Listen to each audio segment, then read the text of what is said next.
మరియు అందరు ఎలా ఉన్నారు? ఉదయాన్నే లేచి నేను బజార్కి వెళ్ళానండి. టిఫిన్ తేవడానికి కాదండి, సరుకులు తెచ్చుకోవడానికి. సరుకులు అంటే ఇంట్లోకి కావాల్సిన సరుకులు కాదండి, మన ఒంట్లోకి కావాల్సిన సరుకులు అనారోగ్యానికి సంబంధించి. షుగర్ చెక్ చేసిన స్టిప్స్ ఈ మధ్య తెచ్చుకోలేదండి. ఇవి వచ్చేసి రూ. 1050 అయినాయి. ఇప్పుడు షుగర్ చెక్ చేస్తా. ఈ మధ్య షుగర్ చెక్ చేయలేదు, ఎంత ఉందో చెప్తాను. ఛార్జింగ్ లేదండి ఇది. 134 ఉందండి. తినకముందే షుగర్ చూడండి 134 ఉంది. అంటే నేను నిన్న మొన్న కేకులు తిన్నా కదా అని భయంతో ఈ మధ్య షుగర్ చెక్ చేయక 5 నెలలు అయింది. అది చెక్ చేసా, 134 ఉంది. జనరల్గా అయితే తినకముందు 110 అంతా ఉంటుంది నాకు. అట్టాడితే 134 ఉందంటే కొంచెం పెరిగినట్టే ఉంది. ఇకపోతే ఈ సంతంతా ఏంటంటారా, ఈ షుగర్ ట్యాబ్లెట్లు అండి, ఈ బీపీ ట్యాబ్లెట్లు, ఈ మావిడి బీపీ ట్యాబ్లెట్లు, ఇవన్నీ వచ్చేసి ఇంకా కొలెస్ట్రాల్ ట్యాబ్లెట్, ఇది షుగర్ టెస్టింగ్ చేసుకునే స్టిప్స్, ఇవన్నీ తెచ్చుకున్న పొద్దునే బజారుకి పోయి. ఇవి ఎంత అయినాయి అంటే ఇంకా ఇట్లా కొన్ని కొన్ని కొరవ ఉన్నాయి. మీరు చూపించాలి, బిల్లు చూసుకోండి.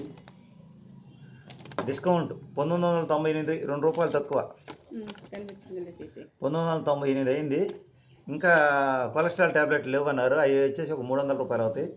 ఇవి కాక గ్యాస్ ట్రబుల్ ట్యాబ్లెట్, డోలా ట్యాబ్లెట్లు, వన్నాల్ ట్యాబ్లెట్, జనరల్గా వచ్చే ట్రబుల్స్ అవి కూడా తెచ్చుకోవాలి. సరాసరి నెలకు 3000 మెడికల్ బిల్ అవుతుంది. నీకే గొప్ప, మాకు కూడా అవుతుందని అంటారు. అందరికి అవుతుంది, కానీ నేను ఎందుకు చెప్తున్నానంటే నెలకు 3000 లెక్కన సంవత్సరానికి 36,000 మెడికల్ బిల్ అయితే. ఇవి కాకుండా హాస్పిటల్ చెకప్లకు అప్పుడప్పుడు మా ఆవిడని తీసుకెళ్ళాలి. ఆమెకు మొన్న మార్చిలో తీసుకెళ్తే 6500 అయింది. మా అమ్మాయికి నేను సంవత్సరం ఒక 2 సార్లు చూపించాలి. జనరల్గా మొత్తం వచ్చి సరాసరి ఒక మధ్యతరగతి కుటుంబానికి రూ. 1,00,000 అవుతుందండి సంవత్సరానికి హాస్పిటల్కి వచ్చి. నేను లెక్కేసాను. మరి రూ. 1,00,000 అవుతుంది కదా, మరి ఎలా జరుగుబాటు అంటారేమో. మనకి మనకి మనకి మనలాంటి వారికి చాలా చాలా అందవు.